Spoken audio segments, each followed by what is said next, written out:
Vous êtes l'otage du Rassemblement national. C'est l'interpellation d'Emmanuel Macron hier par un passant. C'est drôle, c'est aussi la question précise qu'on posait la semaine dernière sur Sud Radio dans ce même studio, dans cette même matinale.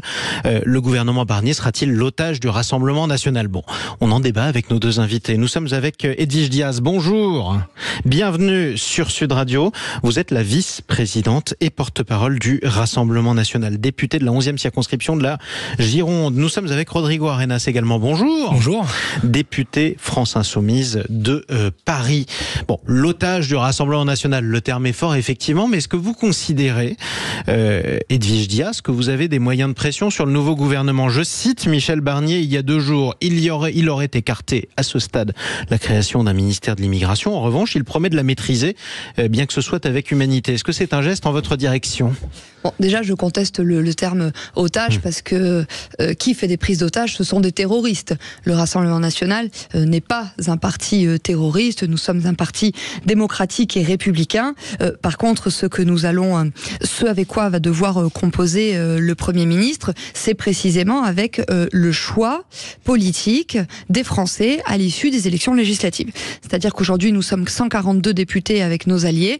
Nous représentons 11 millions d'électeurs. Et donc, oui, en effet, dans un pays démocratique, républicain, qui respecte ses compatriotes, eh bien, il faut que le premier parti de France, que ce soit en termes de voix, en termes d'adhérents ou en termes de députés à l'Assemblée nationale, soit entendu et respecté. Pourquoi les Français ont voté en faveur du Rassemblement national?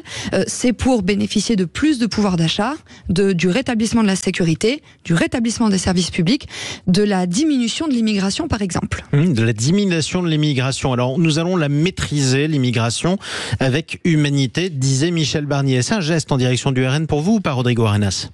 D'abord, on vient de passer deux années d'Assemblée nationale où justement tous les sujets que vous avez venu d'évoquer n'ont pas eu votre soutien, notamment en termes de pouvoir d'achat, la réforme des retraites, etc. Mais on y viendra peut-être plus tard. Donc vous auriez pu le faire depuis 2 ans et peu importe. Maintenant, il faut regarder l'avenir. Sur la question, est-ce que c'est une prise d'otage ou pas? La question se pose pas dans ces termes-là, je pense. Je pense qu'il faut les mots du sens. La formule est trop forte. Je pense que les mots du sens, c'est dans la période dans laquelle nous sommes, où la France est extrêmement clivée, il convient de garder un peu raison. Mais ce qui est certain, c'est qu'Emmanuel Macron dépend du nombre de députés qui voteraient ou pas une motion de censure. Nous allons en déposer une, évidemment. Il appartiendra au Rassemblement national de savoir ce qu'ils font. En tout cas, une fois que nous aurons passé cette séquence, et si le Rassemblement national ne vote pas une motion de censure, le gouvernement Barnier continuera. Ouais. Et il sera ensuite peut-être sous les fourches codines du NFP, puisque si le Rassemblement national pose une motion de censure, peut-être que nous la voterions ou pas, et auquel cas nous repartirons dans cette situation-là. Macron est obligé de composer. Aujourd'hui, manifestement, il compose avec les valeurs, en tout cas le programme du Rassemblement national, et pas celui du NFP. 0826 300 300, on file à Périgueux. On retrouve Pascal. Bonjour Pascal. Oui, bonjour. Et vous pouvez me souhaiter mon anniversaire. J'ai 66 ans aujourd'hui. Ah je vais commencer par ça, écoutez. Bon anniversaire, mon cher Pascal. 70 ans. Quel bel âge, 66 ans. Mon fils, il y a comme quoi on est dans une séquence. C'est formidable, c'est formidable. Bon anniversaire, mon cher Pascal. Tout Sud Radio vous embrasse. Et tous nos invités aussi, manifestement. Quelle sera l'influence du Rassemblement national sur la prochaine législature et le prochain gouvernement pour vous, Pascal? L'influence sera ce que l'Europe voudra bien donner, parce qu'aujourd'hui, le problème, c'est que on n'est plus maître dans notre pays. Je pense que si l'Europe a décidé que Barnier serait Premier ministre, c'est l'Europe qui l'a décidé, parce que c'est un européiste convaincu. Alors, il a été commissaire européen, ça c'est un fait. Oui, et si vous voulez, malheureusement, que ce soit la gauche, la droite, qui soit au pouvoir, en fait, ils ne peuvent rien faire, que ce soit au niveau de l'immigration, que ce soit au niveau de l'économie, au niveau des retraites. Tout maintenant est géré par l'Europe. C'est-à-dire que c'est l'Europe qui donne les contingents d'immigration, c'est l'Europe qui dit aux paysans ce qu'ils doivent planter dans leur champs, c'est l'Europe qui va gérer la chasse, la pêche, le machin. On peut plus rien faire. Alors, c'est malheureux parce que moi j'ai connu une époque, dont vous savez, j'ai 66 ans. Oui, vous l'avez dit. Où on était un peu maître chez nous. Oui. Aujourd'hui, on l'est plus. Et puis ce que je voulais dire, c'est que aujourd'hui, si le Rassemblement national est ce qu'il est, il faut que les autres partis se posent des questions sur ce qui a amené cet engouement pour le Rassemblement national. C'est-à-dire que depuis 40 ans, les politiques ont pêché Ils voulaient pas voir, ils voulaient pas entendre. Ils avaient qu'un objectif. C'était l'Europe. Et maintenant, les Français. Alors, il y a eu un vote déjà de ras-le-bol. C'est pour ça que que ce soit LFI ou le Rassemblement national, quelles que soient les opinions, ont pris des voix parce que ça a été des voix de ras-le-bol. Après, il y a des voix. Maintenant, les gens ils se disent et pourquoi pas essayer. Moi, je les ai tous connus, honnêtement, depuis. Donc, vous dites pourquoi pas essayer, justement, et c'est ce qu'on va voir. Mais je vais proposer, mon cher Pascal, pardon, d'écourter un chouille votre anniversaire à l'antenne. Mais je vais proposer à nos invités de réagir à tout ce que vous avez dit, si ça vous dérange pas. On vous souhaite à nouveau un bon anniversaire, mon cher Pascal, du côté de Périgueux, 0826 300 300. L'Europe, nous disait Pascal Edwige Jazz. Le Rassemblement national ne veut plus sortir de l'euro. Il est plutôt revenu dans la même ligne que les autres partis dans ce domaine-là. En fait, c'est l'Union européenne qui a évolué. Il y a 10 ans, quand nous proposions la sortie de l'euro et de l'Union européenne, c'est parce que nous étions isolés dans nos envies de changer l'Union européenne. Aujourd'hui, c'est différent. Nous avons un certain nombre de partis amis au sein de l'Union européenne. D'ailleurs, le groupe Les Patriotes pour l'Europe, auquel le Rassemblement national appartient, est désormais le 3e groupe du Parlement européen. C'est-à-dire que nous avons un poids. Et donc, bien sûr, la situation a évolué, mais évidemment que nous continuons à combattre cette Union européenne-là, précisément parce que nous sommes profondément européens, et nous avons été parmi les seuls groupes politiques à nous opposer à la réélection d'Ursula von der Leyen. Ça n'a pas été le cas, notamment de la Commission européenne. Oui, c'est ça. Ça n'a pas été le cas, notamment de Manon Aubry, dont on a vu les embrassades avec la présidente de la Commission européenne. Vous préférez changer l'Europe plutôt qu'en sortir. En tout cas, c'est ça votre ligne maintenant.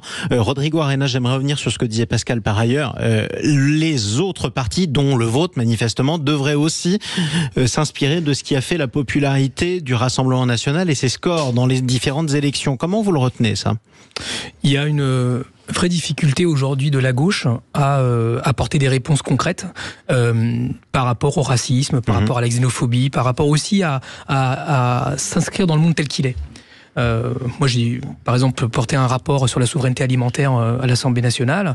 Il y a eu le député de Fournas qui a été battu aux élections dernièrement, qui avait fait le même acte, dans lequel on voit bien des visions différentes des relations entre les pays, entre les continents, entre les gens aussi.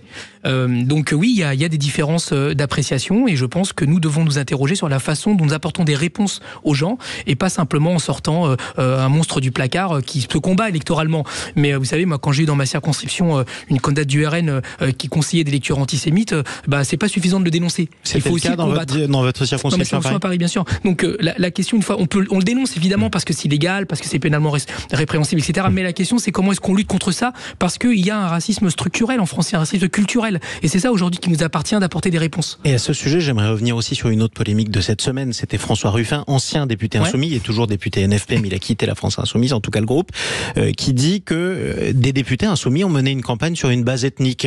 Quand j'étais chez des Noirs ou des Arabes, je résume grossièrement, je montrais le visage de Jean-Luc Mélenchon. En revanche, quand j'étais chez des Blancs, je ne le faisais plus parce que sinon je me faisais chasser. Est-ce que vous confirmez cette impression ?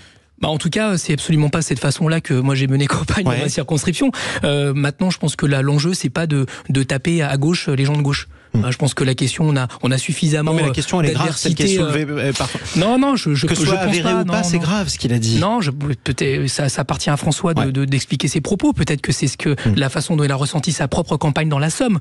En tout cas, sur les différentes campagnes sur lesquelles j'ai été, parce que comme j'ai été élu au premier tour, j'ai été aussi aidé d'autres candidats en France. Ce n'est absolument pas de cette façon-là que nous avons mené campagne. Et d'ailleurs, ça serait clairement contraire à l'esprit de la France insoumise, parce que moi-même, je suis d'origine immigrée. On n'a pas besoin d'être noir et arabe pour souffrir le racisme, monsieur, dans ce pays. Moi, j'étais victime du racisme, par exemple, anti-portugais, alors que je ne le suis pas. Comme quoi, il y a quelque chose qui existe de façon résiliente, dirait peut-être Jean-Luc Mélenchon, en tout cas structurelle en France, évidemment. Et beaucoup de gens ont manifestement des lacunes étymologiques, si je comprends bien.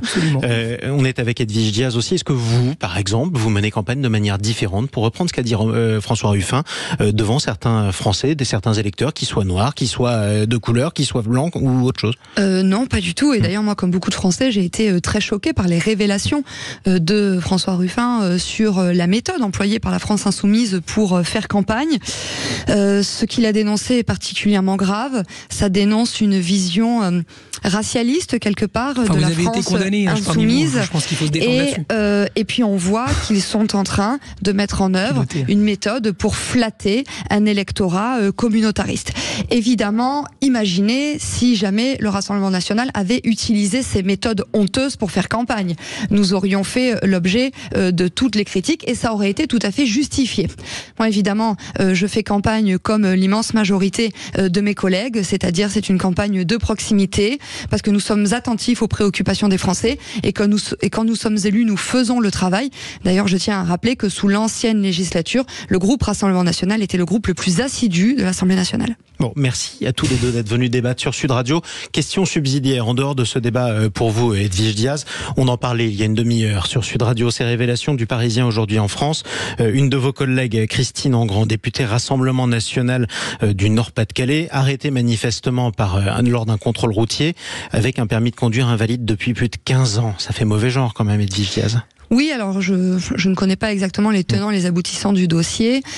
Toujours est-il Elle assure que c'est une erreur administrative. Oui, donc nous allons l'entendre. Une délégation de députés Rassemblement national la convoquera. Nous allons l'entendre. Et si jamais il devait y avoir des sanctions prises, eh bien elles seront prises. Vous savez, au Rassemblement national, nous sommes très attachés à la probité. Quand quelqu'un se comporte mal, il est sanctionné. J'aimerais que ça soit la même chose dans les autres partis politiques, parce qu'on ne compte plus les députés issus de la France insoumise qui font par exemple l'objet de poursuites judiciaires et qui restent totalement intégrés à leur parti politique. Un mot, Rodrigo Arenas, pour répondre à ceci. Dans le verbiage, ce qui est certain, c'est que la justice a condamné des membres de chez vous et pas des moindres, notamment pour racisme. Et que vous avez quelques affaires à l'Europe, manifestement financières, avec de l'argent qui a été indûment pris. Vous avez l'affaire Bardella, notamment sur les questions d'emploi fictif qui sont encore de jugement. Donc je pense que sur ces sujets-là, il faut rester un petit peu modeste, parce que madame, vous avez des personnes chez vous qui ont été condamnées par la justice pour racisme, et dans notre programme, nous n'avons pas, par exemple, le fait d'avoir comme moteur de rejeter des personnes violence conjugale, par exemple. Je vais faire redescendre tout le monde.